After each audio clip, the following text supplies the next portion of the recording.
बिलावल साहब ने भी कह दिया कि हमारे हुक्मरानों को ना इंटरनेट के बारे में पता है, ना उनको इस्तेमाल करना आता है, ना वीपीएन के बारे में कुछ पता है, वो फैसले करते रहते हैं। आप लोग भी यही कहते थे, हमारे हुक्मरान इमरान खान कहते थे पढ़े लिखे नहीं है, जाहिल है। आई थिंक बिलावल साहब ने आपके लीडर की बात को सेकंड कर दिया आज। लेकिन अल्टीमेटली सब लोगों को वही बात करनी पड़ेगी जो मर्द कलंदर कहता है। इस मुल्क में जो एक तमाशा लगा हुआ है, चंद लोगों के इक़्तिदार को तक़वियत देने के लिए ना कानून है, ना आईन है, ना इदारे हैं। मुझे नहीं समझ आती ये जो इस शौक का अंजाम कहाँ पहुंचेगा। और ये इंटरनेट की बंदिश ने हमारे वो लोग जो ऑनलाइन बिजनेस से रिलेटेड थे, अभी तो पाकिस्तान में वो सूरत हाल ही नहीं है, बदनसीबी है हमारी कि मॉडर्न वर्ल्ड के मुताबिक हमारे यहाँ वो डिजिटल काम अभी नहीं है। अभी तो हम इनिशियल स्टेजेस पर है, लेकिन इसके बावजूद हजारों नौजवान खवातीन हजरात अपना रोजगार का सिलसिला कर रहे थे। बहुत सारे इदारों का बिजनेस था, वो सब का सब इन्होंने ठप कर दिया। जो हुक्मरान है वो वीपीएन लगाकर अपनी अपनी मर्जी की जो एक्टिविटी है वो कर लेते हैं, और अवाम को उन्होंने हालात के रहमो करम पर छोड़ दिया।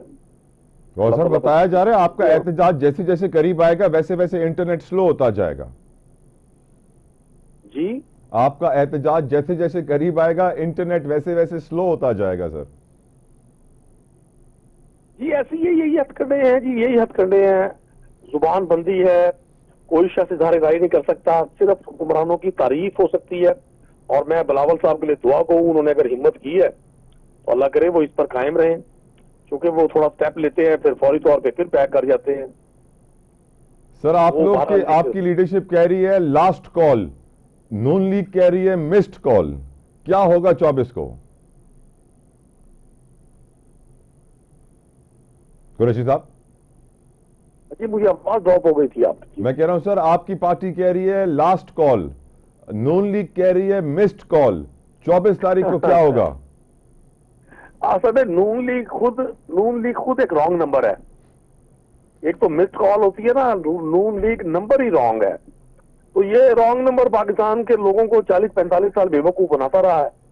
अभी अवेयरनेस का लेवल बहुत बढ़ गया, तो खुशफहमी का शिकार हैं ये जो हनीमून पीरियड ये मना रहे हैं, इसने अल्टीमेटली तो खत्म होना है।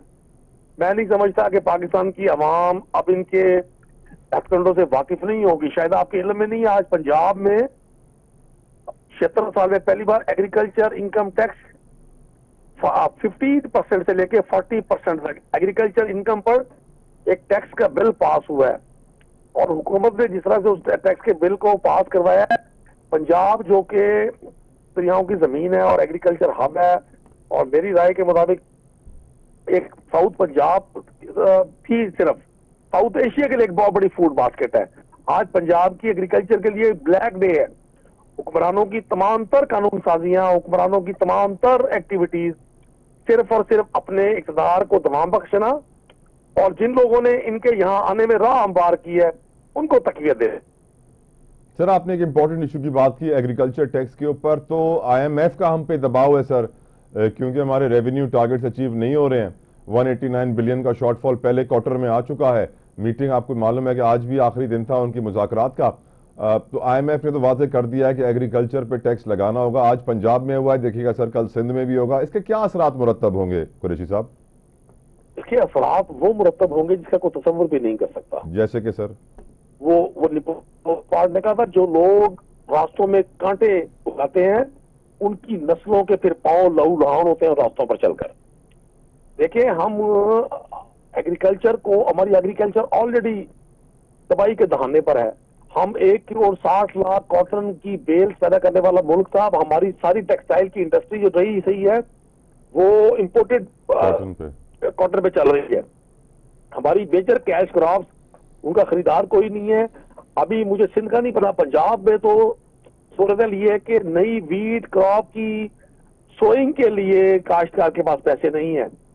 आप सिर्फ, मैंने आज हमारी असेंबली में गुजारिश की है अरबाब इख्तियार से कि आप सिर्फ एग्रीकल्चर डेवलपमेंट बैंक का एडीपी का डाटा लें और देखिए कितने छोटा जो काश्तकार है वो कैसी कि वो अपनी लोन की रिपेमेंट नहीं कर सकता, उसके पास मार्कअप के पैसे नहीं है।